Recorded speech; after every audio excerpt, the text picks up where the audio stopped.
You may not realize it right now, but everything you're doing in your current role or job will be a building block for what you do in the future.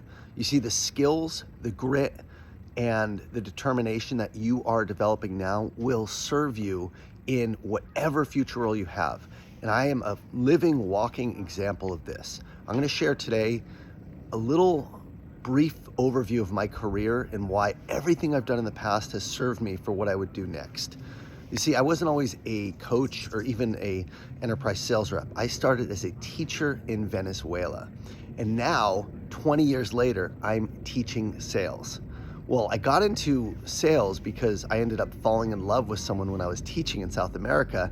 My visa expired and I had to go save as much money as I could so I could bring her here and put her through college when I had to go back to the United States. So I started selling copiers door to door.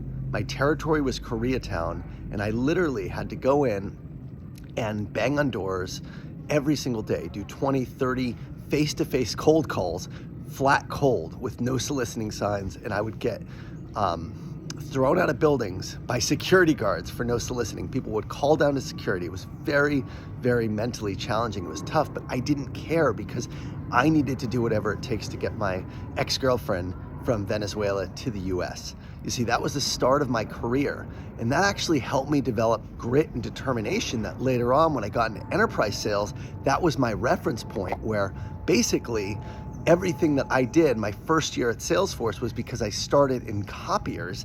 You see, my first deal I got, it took me 15 emails and calls to get a meeting with the CIO that ended up being a 7-figure deal. And if I hadn't had that experience in copiers, I would never have been that persistent, but that's what I was taught when I was growing up in sales, when I was cutting my teeth selling copiers. So that served me when I went into Salesforce.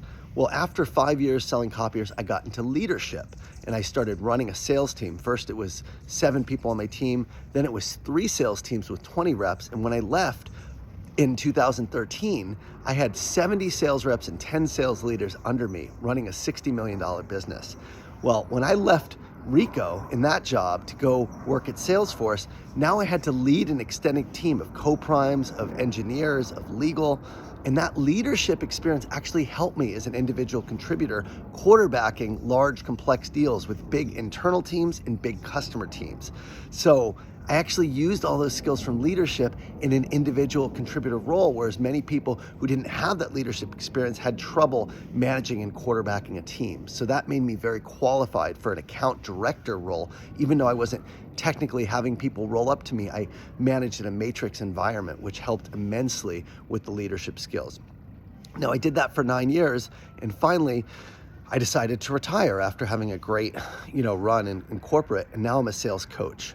Well, come back full circle, 20 years later, I'm teaching sales, I'm making videos, I'm teaching every week in cohorts, I'm teaching companies, their sales teams how to sell. I also have to have the grit to start my business and the discipline to actually execute and build my business plan. I also need the leadership skills for the people I coach to encourage them, to motivate them, to make sure they are feeling self-empowered to go out and do their best work ever. And now, 20 years later, I feel fully aligned in my career because I'm using the grit and the determination that I developed selling copiers door to door, combined with the leadership I developed leading sales teams, combined with the strategic enterprise selling skills, which I now teach other people that I had to learn at Salesforce, combined with the teaching skills that were the foundation of starting my career when I was a teacher in Venezuela.